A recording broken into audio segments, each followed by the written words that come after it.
So yeah, so in today's lecture, we will discuss about the step number 5, that is a deep determination of shape and dimensions. Okay, so as I said, the shape of the machine element depends upon the two factors. What are the two factors? Operating conditions and the shape of the adjoining machine element, right?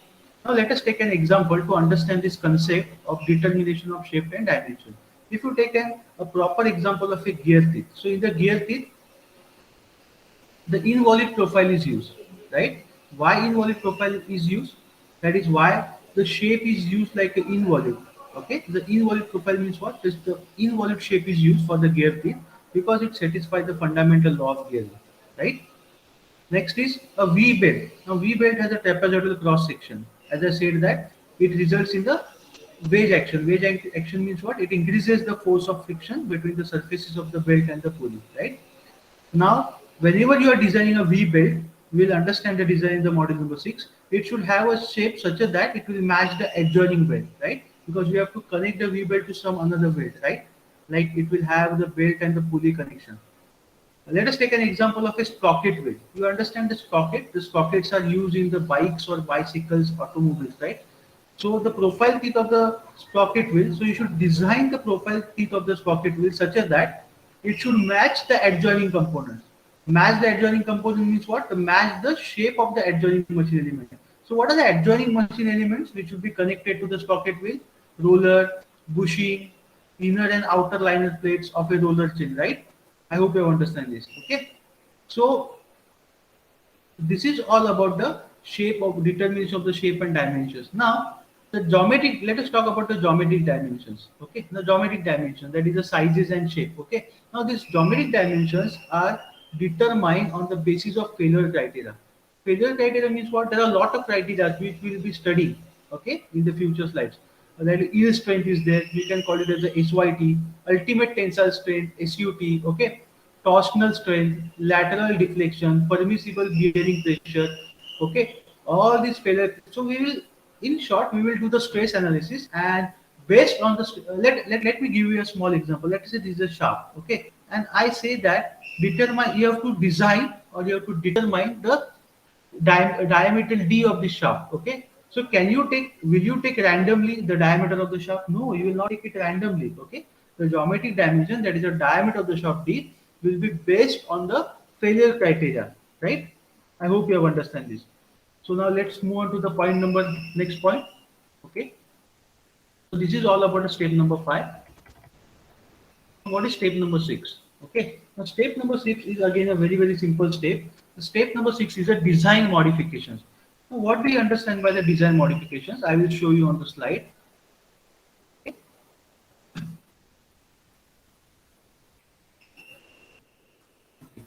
Design modifications. Now basically exactly what happens, see, uh, whatever the geometric dimensions. No, geometric dimensions means what? Now I have explained the D, that is the diameter of the shaft. Okay, whatever the diametric dimensions you are deciding, you have designed or decided, so that has to be modified. Okay, why you have to modify it? You have to modify it based on the assembly and the manufacturing considerations. We will be discussing detailed in few slides about the manufacturing consideration. What are the manufacturing operations? Okay, there are a lot of manufacturing operations like casting is there. Okay, forging is there. Then we have a welding. Okay, then what we have? We have machining, right? So these are the manufacturing operations: casting, forging, welding, machining. Okay, so there are a lot of considerations which are called as a manufacturing considerations. Okay, you can take a very simple example of the effect of stress concentration. Okay, the stress concentration, we can say, is one of the important considerations in case in terms of manufacturing considerations. Okay, so considering the stress concentration, we have to somewhat design, do some modifications, right? It is not like that you have to do a large amount of modifications, but some modifications. We can also call it as a revised calculation. Okay, so these revised calculations or modifications are, you can say, based with respect to the operating capacity, or you can say a margin of safety. Okay, at critical cross section, because at this critical cross section, the resultant stresses taking into the consideration the effect of stress concentration. Normally, I will explain in a simple manner. whenever you are designing, sometimes you neglect the effect of the stress concentration. Okay, you will understand this. What is exactly stress concentration? Okay, the stress concentration has a lot of effect during the dynamic conditions. Okay, so this effect we normally neglect in the static conditions. Okay, sometimes in the dynamic conditions also. Okay, so this we have to take consider the stress concentration. So that is why we have to do some design modifications, right? Okay, so this process, that is a design modification process, is carried out till desired values are obtained. Okay, so this is a step number 6. Now, step number 7 is working drawing. Now, working drawing, after doing some modifications, the final drawing will be prepared by the designer, and this final drawing is called as a working drawing, which will be given to the project engineer, or sorry, production engineer, and he will start manufacturing the particular component. So, the last step in the design is to prepare the working drawing. So, this drawing will show all the dimensions. After modification, it will show all the tolerances, it will show the surface finish grade, it will show all the geometric tolerances, and it will also show the special production requirement like heat treatment, if the heat treatment is required or not, because that is again related to the material selection. Okay, so in a simple word, you can say that it should be clear, concise, and complete. Okay, and it should have enough views and cross sections to show all the details. So you can see this is a final drawing for the you can say a cotton joint, right? A final joint, you can say a final diagram for the cotton joint with all the dimensions. Okay, so from this particular figure, the production engineer is, or the production department is clear that how exactly we have to manufacture, what is the tolerance, 2 mm gap, what is the taper we have to provide. You can see we will design this cotton joint, okay, in the future. Don't worry about this. Then you can see the 2 mm gap is placed. This 8, all the dimensions are in mm. 48 outer diameter. Okay, this is a 50 breadth of this quarter. Okay, so everything is mentioned. It is clear in this particular picture. So this is your task. Okay, now this task is nowadays done with the help of the software like Fusion 360 is there. Okay, which you have to learn, or SolidWorks. I hope you understand. But in initial days, we used to draw with the hand. Okay, now let's move on to the next part, which is also very, very important, aesthetic considerations. Now, first of all, try to understand that this aesthetic considerations is a term related, I will write a term related to industrial design. And now, guys, I have already explained you what is industrial design. Industrial design, along with the rational and the empirical design, is very, very important, and it is related to the external appearance or external look. You can take an example of a bike. Okay, so you have a choice. I am giving you a choice. So obviously, along with the performance, along with the specifications, you will also consider the external look. How does the bike appear? Whether it looks good or not, or whether it looks ordinary. Okay, so normally you will prefer it. So that is why the aesthetic consideration is very, very important. Okay. Now, let me explain this concept. What is exactly the aesthetic consideration? So, for that, I will take an example, a functional requirement. What I mean, any product, you can take an example of any product. I will consider it as a product. Each and every product is having some functional requirement. Am I correct? Because no product is manufactured by a company which will not having a functional requirement. Okay, a functional requirement is a different, and aesthetic requirement or a consideration is different. Functional requirement is nothing but a basic requirement. What is the basic requirement? Let us take an example of an automobile car. What is the basic requirement of the automobile car? Carry the 4 passengers and travel to office or other location at a specific speed, right? This is the functional requirement, only basic requirement to carry the passengers and travel to the office or maybe at a other point. Let us take an example of a refrigerator. What is the basic requirement of refrigerator? To preserve the vegetable and the fruits. But now, try to understand that in present days of buyer market, with number of products available in the market, which are having most of the parameter identical. Most of the parameter identical means what? Each and every automobile car will have this, will fulfill this basic requirement. Each and every refrigerator will fulfill this basic requirement. But then what is the factor that will appeal the customer?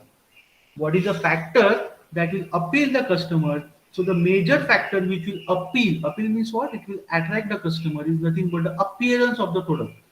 So what we look for, whether the automotive car is having a streamline, whether it is having an aerodynamic shape, okay, whether it is having a proper profile, you can say a profile or a outer loop, whether it is having a lot of sensors and all, inner loop, dashboard and all, you look everything, the seat cushioning and all, right? Whether it is having a roof rails, okay, whether it is having a mag wheels and all. So these are not the functional requirement, but it is the aesthetic requirement.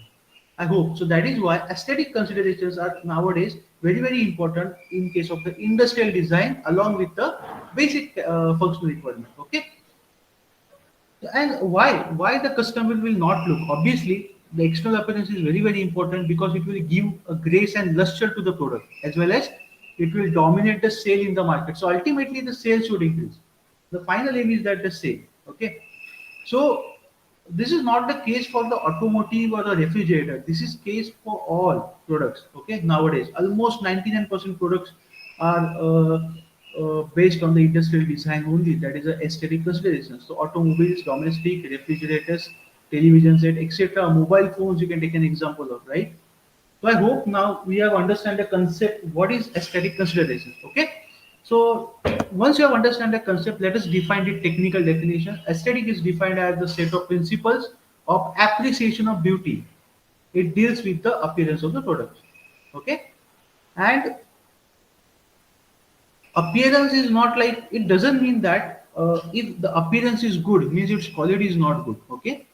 In industrial design, in aesthetic considerations, the appearance is the outward expressions of quality of product, and it is the first communication of the product with the user. By looking at the appearance, let us take an example of an automotive car. By looking at the body itself, by looking at the styling itself, you understand that what will be the build quality inside. Okay, and then you will obviously further check all the specifications. Okay, so I hope you have understand till now what is the aesthetic consideration, but this question normally comes for the 5 to 10 marks. So these points, whatever I've explained, are not sufficient to write down. So you can just elaborate this. For example, oh sorry, once again the disturbance. One second. Give me a moment. We have to clear this.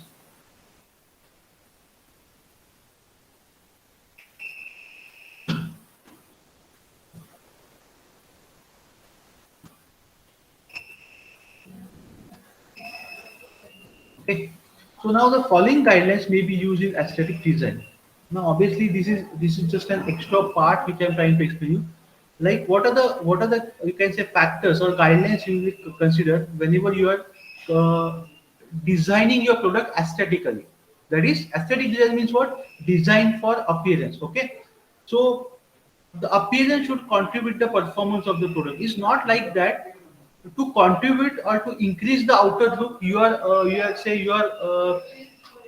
can say decreasing the performance of the product. Okay, you are adjusting with the performance of the product. No, the appearance should contribute to the performance of the product, because we are talking about the industrial design. Okay, then for example, the aerodynamic shape of the car will have a lesser air resistance, resulting in the lesser fuel consumption. Now this is very important example. Aerodynamic, you will say that this aerodynamic shape of the car is not just giving the show to the car, or not just giving a aesthetic look to the car. This aerodynamic shape, along with the aesthetic look, along with the outer look, is giving air resistance. Okay, it is decreasing the air resistance. So this aerodynamic concept you will study in the last in the automotive, right? Just I am trying to give the example. It will lesser the air resistance. Air resistance means what? It is called the air drag. Okay, air drag or wind drag. Okay, and it will decrease the air resistance, and obviously it will result in the lesser fuel consumption. So it is contributing to the performance of the product. I hope you understand this. Next, the appearance should reflect the function of the product. For example, the aerodynamic shape of the car indicates the speed, right? I have just taken a simple example of a car. So this aerodynamic shape is nothing but an aesthetic shape, a design for the appearance, but it is also contributing to the performance of the product. It is contributing, reflecting the function of the product. Means it indicates the speed. The appearance should reflect the quality of the product, right? For example, the robust and heavy appearance of the hydraulic press reflects the strength and the rigidity. So you can Google out and just look at the hydraulic press. Okay, it is having a robust but heavy appearance. Okay, so that reflects the strength and the rigidity. Okay, so this is a very simple example of a streamlined body and a bluff body. Okay, you can see that. So this is a streamlined body and this is a bluff body. You have to understand this concept already in the fluid mechanics. Okay, so bluff body will increase the air. It will give you a stagnation point. Stagnation point means what? It will you can say increase the air resistance, right? And that will reduce the speed and basically that flow will get separated, right? Normally we call it the laminar flow and the turbulent flow. I will not go into the detail. You have already understand this. Okay, so basically I wanted to explain is that the streamlined body will give the aesthetic look also, but it will contribute to the performance. I hope you understand this. Okay. Hello. So next point, uh, the appearance should not be at too much of extra cost. Means what? Yeah, you are spending a lot of money on that external appearance. It should not be the case, right? So it should be suitable to the environment, right? So as I said that this industrial design is a discipline which is we can say based on this aesthetic consideration. Okay. Now I hope you have understand this. What is the importance of the aesthetic considerations in the design of any product? Okay. Now I will just try to help you to understand that in aesthetic consideration there are different forms. Different forms means what? You can say the lot of shapes. Okay. There's a taper shape. There's a shear shape. This is called the streamline shape.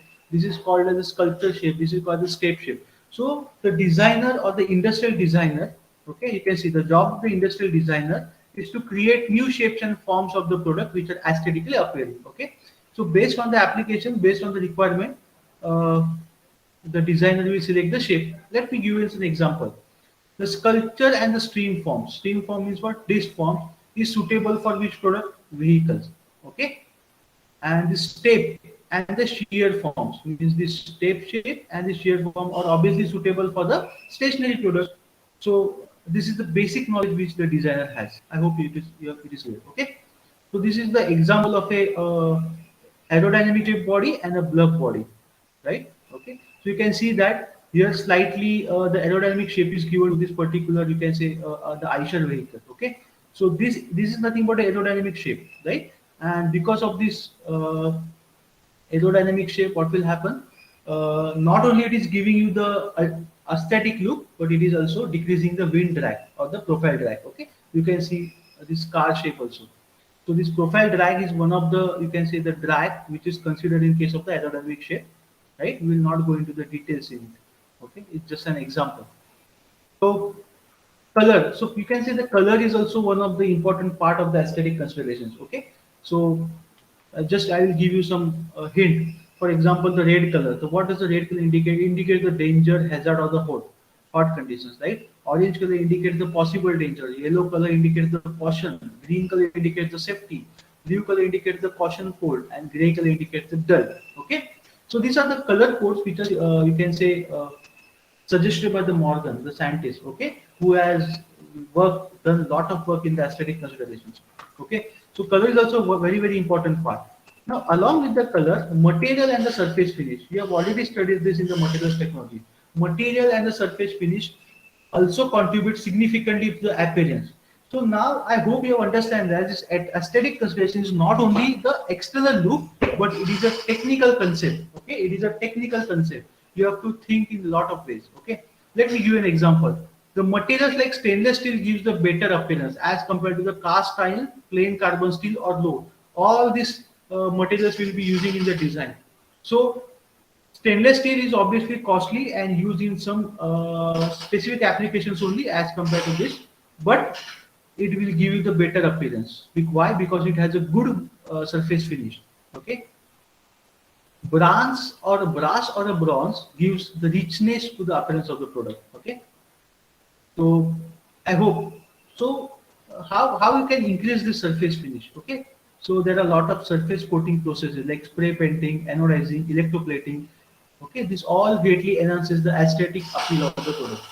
So I have elaborated you the concept of the aesthetic consideration. I hope you understand this.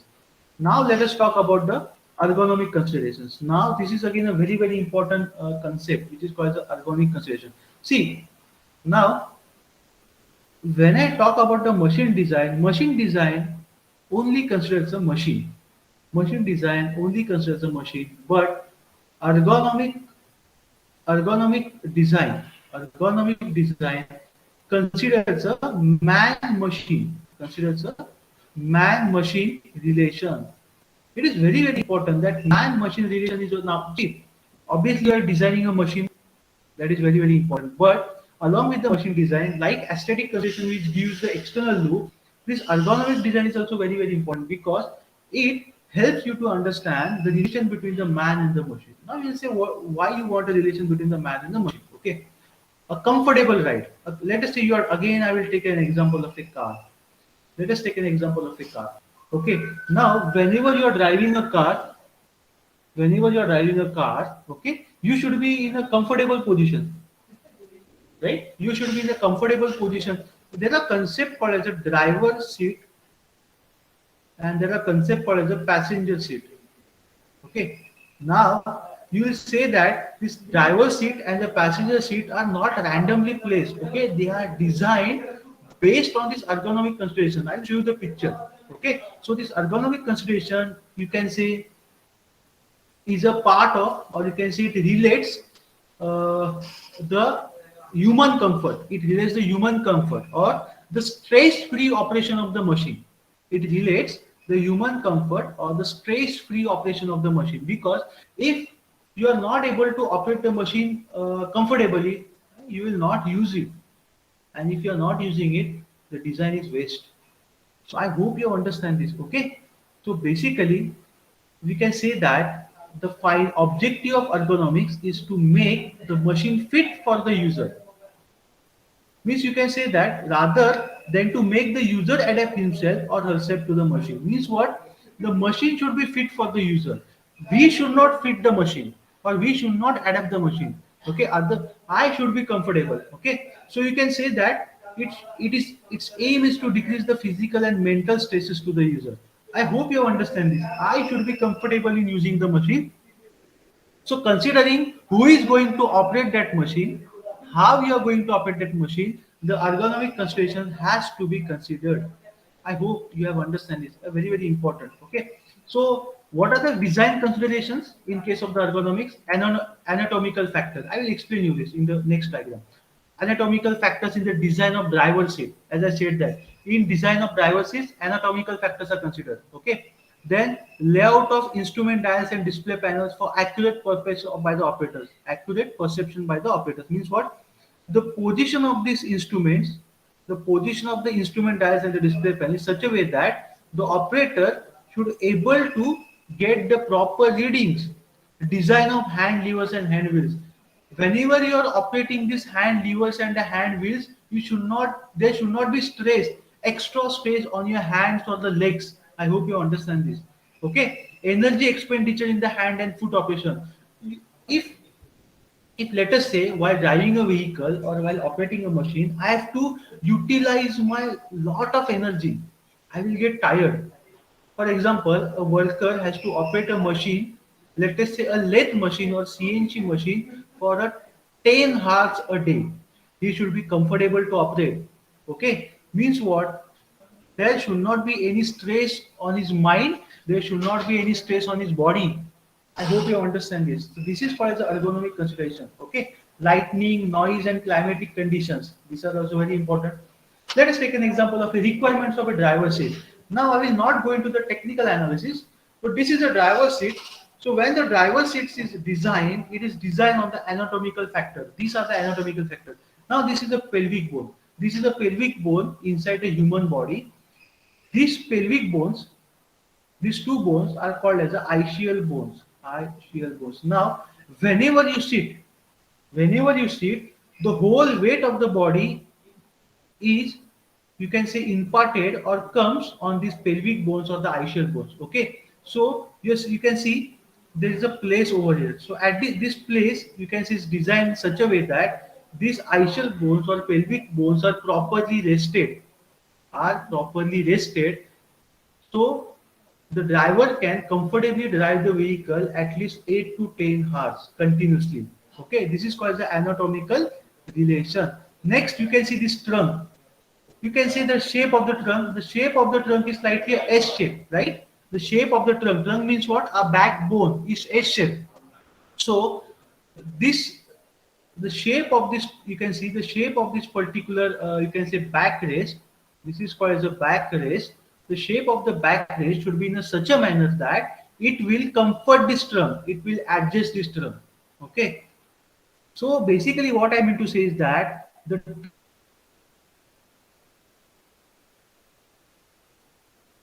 trunk should not adjust the driver's seat, but this driver's seat should adjust the trunk. That is called as a ergonomic consideration.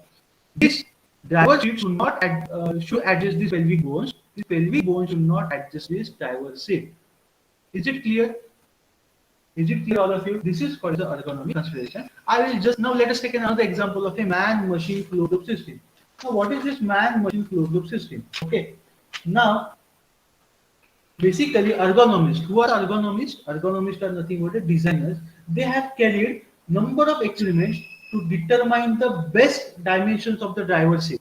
Okay, determine the best dimensions of the driver's seat, or you can say the most convenient hand or maybe a foot pressure or maybe a dimensions of levers and handwheels. Okay, let us say this is an example of a machine, and this machine has to be operated by this operator. Okay, so ergonomist has carried out number of experiments such a way that this operator will not feel tiresome to operate this machine. Means what? You can see the machine display, that's the machine controls. Okay, so all should be in a proper place so that this operator is very very comfortable.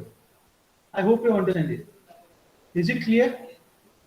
Okay, for example, let us take an example of this machine display. Now the position of this machine display, try to understand that position of this machine display is such a way that this human being or this operator is easy to, you can say, see the display. Okay, it will be easy for him to see the display. It will easy for him to gather the information, to receive the information. Means what?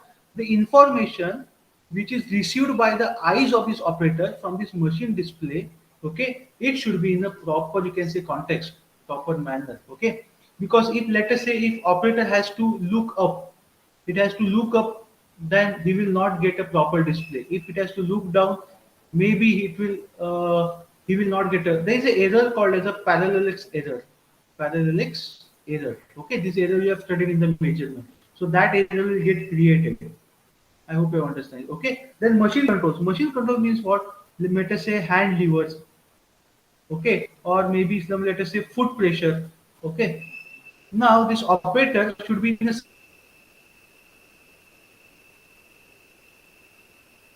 such a position that he should comfortably operate the hand levers or comfortably operate the foot, provide a foot pressure. I hope you understand it. And he should be able to take a corrective action immediately. So this relation is called as a man-machine closed-loop system, and this man-machine closed-loop system, you can say, is based on this ergonomic consideration. I hope you understand this. Is it clear to all of you? Okay. So now there are, this is there is a lot of, you can say, context with respect to this.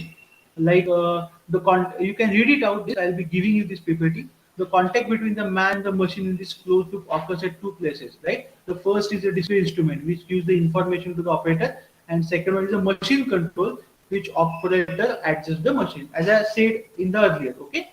So display instrument where the operator will get the instrument information, and the machine controls which the operator has to adjust. Okay, so ergonomic consideration means what? Ergonomist has to consider these two cases and accordingly design the machine. He will design the machine because you cannot design a man, huh?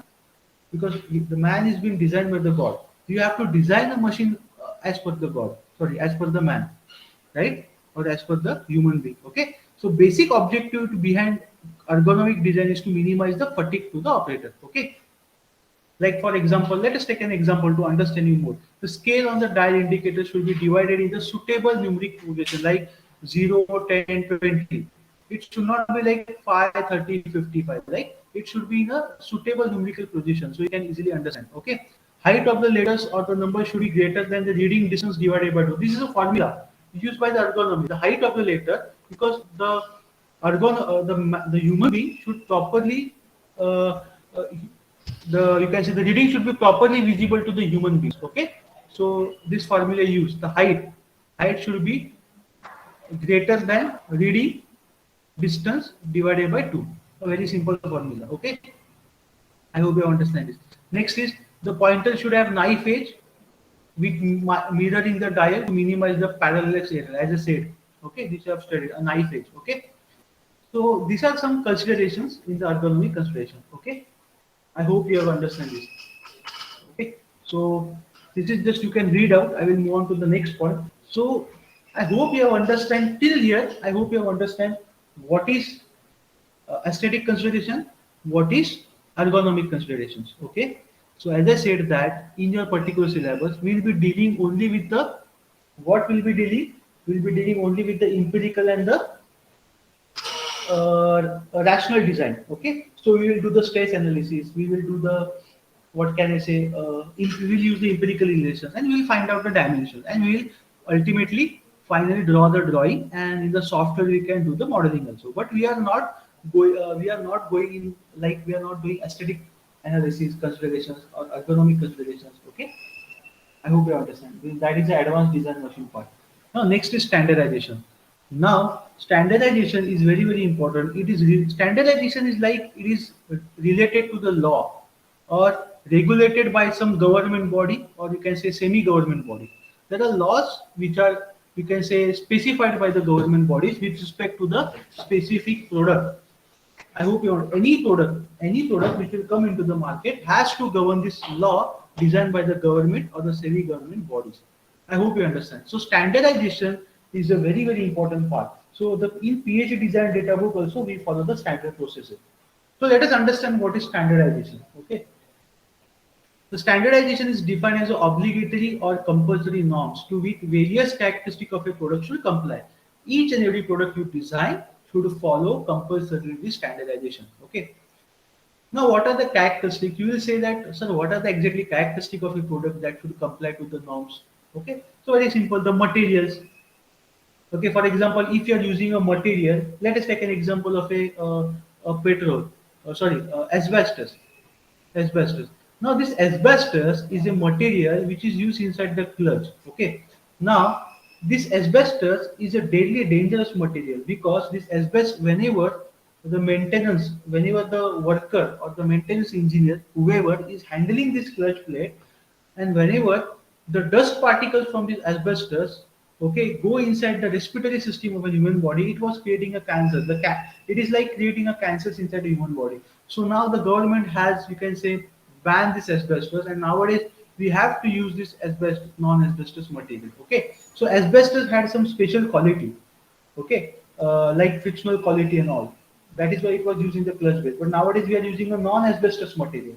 Okay, so this is called as a standardization. Laws. Okay, dimensions, shape of the component, method of testing. That method of testing should not affect the environment, should not affect the human being, should not affect the life. I hope you understand this.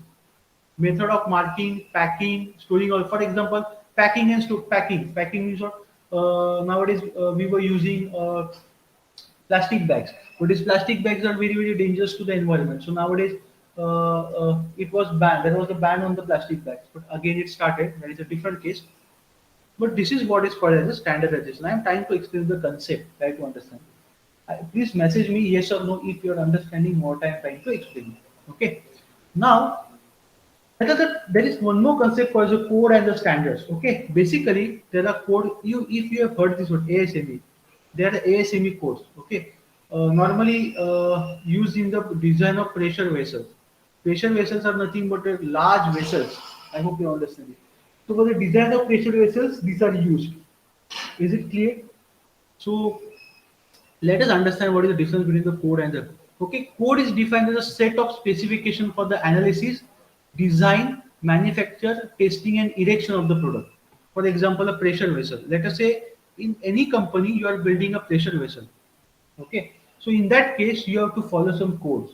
Okay, I hope you understand this. Okay, so you can say the heavy work or you can say the heavy machineries. Okay, in that case normally we follow the codes. Okay, the purpose of code is to achieve a specified level of safety because whenever you are designing or whenever you are let us say you are erecting some building, you are erecting some, you can say, pressure vessels, you are building some huge machineries. The safety is the, you can say, the foremost criteria. Safety of workers, safety of all the human beings residing aside it. Okay, so this code is majorly related to the safety. Okay, so I am trying to explain the understand. And standard is defined as set of specifications of parts, material, or the processes. I hope you're understanding what I'm trying to explain. Okay, code is specifically used for the heavy machinery or heavy products, right? Okay, and the stationary is defined.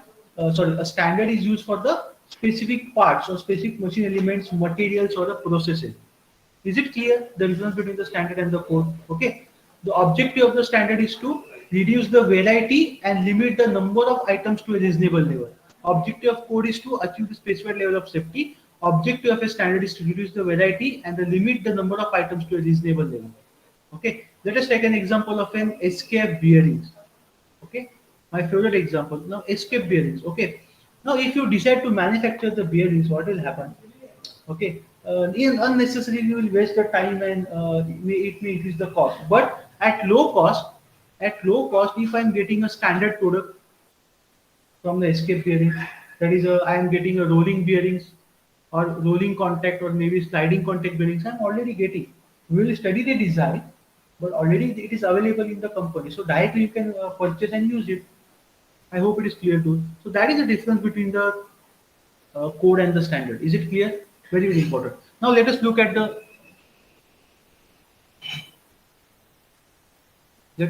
type of the standards. So what are the standards available in the different countries? Okay. So first of all, let us understand the national standards. So in India, we have a standard called the BIS, Bureau of Indian Standard. Germany, we have DIN. USA follow AISI, American Iron and Steel Institute, or SAE, Society of Automotive Engineers. UK, BS standards. So these are the standards which are based for a specific country. Means what? India will use BIS, Germany will use DIN, USA will use AISI, UK will use BS. Okay, but there is one more standard called as the international standard, which is called as the ISO, International Standard Organization, which this ISO monitors all these country standards. I hope you understand this. Is it okay? And this international standard, you can say, is the supreme body, like we have a Supreme Court. Similarly, it is a supreme body. Okay, so it is. You can say this standard is followed by, if ISO specifies some product, okay, it is worldwide accepted. I hope you understand this. Okay, and then again there are some company standards. Now these company standards, we can say, the standards which are created by the company, which the company will followed by particular company. Okay, yes. Now let us take an example of the standards which are used in the mechanical engineering design. Very, very important. Okay, standards used in the mechanical engineering design. Okay, because we are about to start with the design from the module number 2, we should understand what are the standards available. Okay, first of all, let us talk about the standards for material. Okay, because material selection is very, very important part of the design. So standards for materials, their chemical compositions, mechanical properties, and heat. Okay, sorry again, if there's a disturbance, just give me one moment.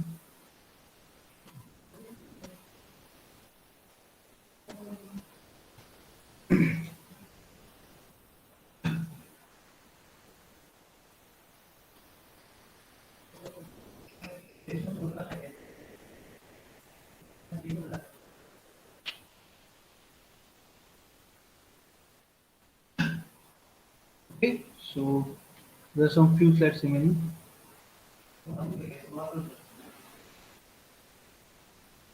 Okay, let's move on to the example. Okay, so what I was discussing about the standard for materials. So let us take in for example Indian standard IS 2210. IS means what? See, ISO is different and IS is different, right? ISO means what? Indian Standard Organization, sorry, International Standard Organization. IS means what? Indian standards. So this Indian standard IS 210 specifies 7 grades of grey cast iron. So how they are designated? They are designated as FG150, FG200, FG220, FG260. Now in your PhD design data book, you can say the standards for the material will be given in this form FG350, FG400. Now looking at this particular term, that is FG150, what do you understand? You should understand that this FG means it is a gray cast iron. Fg means it is a gray cast iron, and this 150 indicates a ultimate tensile strength. Now why ultimate tensile strength? I have already explained that gray cast iron is a brittle material, and what is the failure criteria for the brittle material? SUT. What is SUT? Ultimate tensile strength. So obviously this standard will be based on the ultimate tensile strength. Means what? What is the ultimate tensile strength of this gray cast iron? 150. So above 150 Newton per mm square, it will not take the load. Is it clear? I hope you understand this.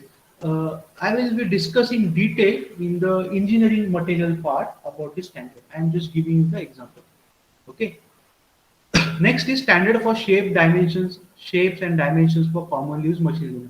Now, commonly used machinery means what? For example, let us take an example of a ball and roller bearings. Now, these are commonly used in lot of machine parts which are manufactured by some standard companies.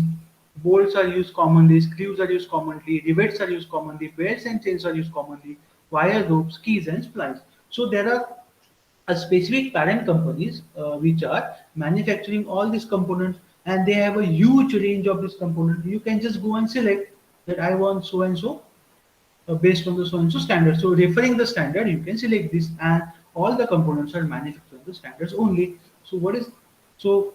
Let us take an example of an IS. See, it is not possible for me. There are a lot of standards. There are a lot of standard book, and it is not possible for you to remember also. I'm just giving you an example. Let us take an example of an IS 2494 Part 1. So what is this IS 2494 Part 1? This is the Indian standard which specifies the dimensions and the shape of cross section of the endless V belt for the power transmission.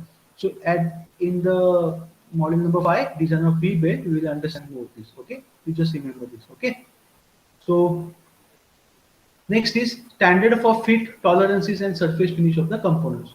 So IS 2709 guide for selection of fits. Okay, then IS 919.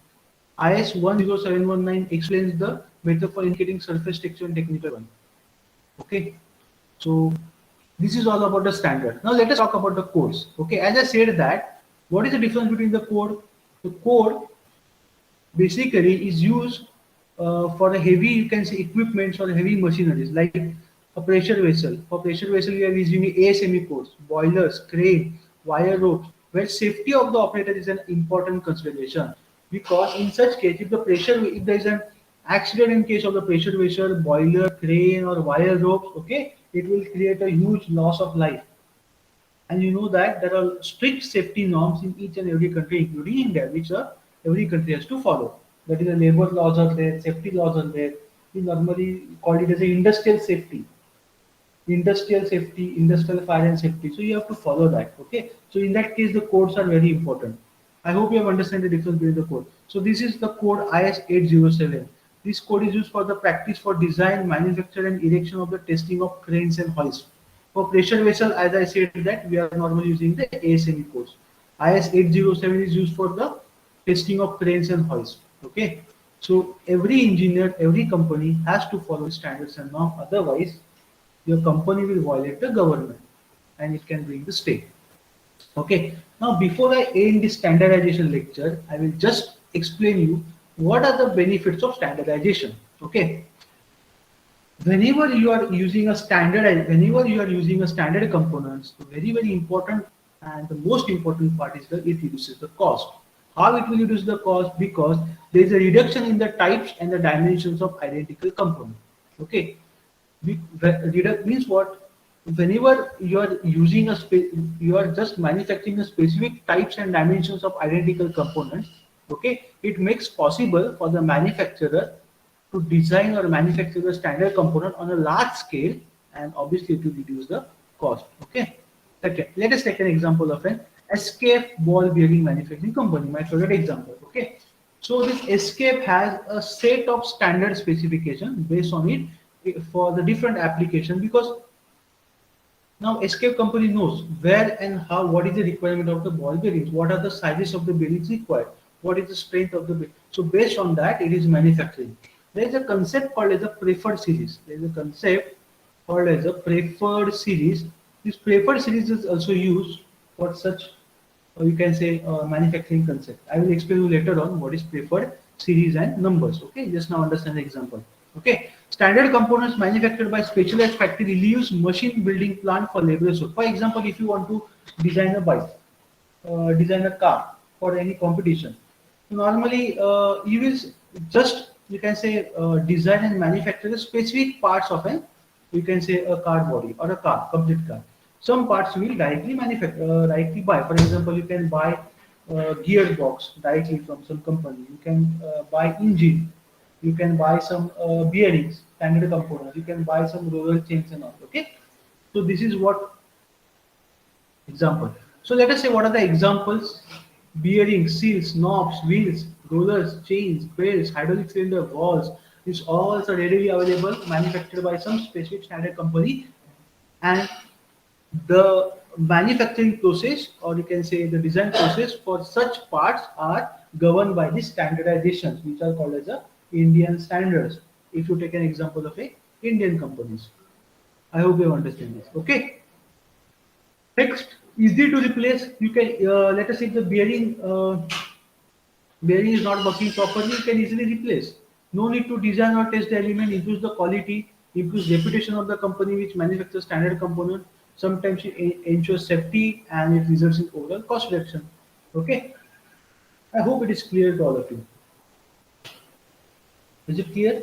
Okay, so this is how. So in today's lecture, I have explained you what are the concepts of aesthetic consideration, what is the concept of ergonomic consideration,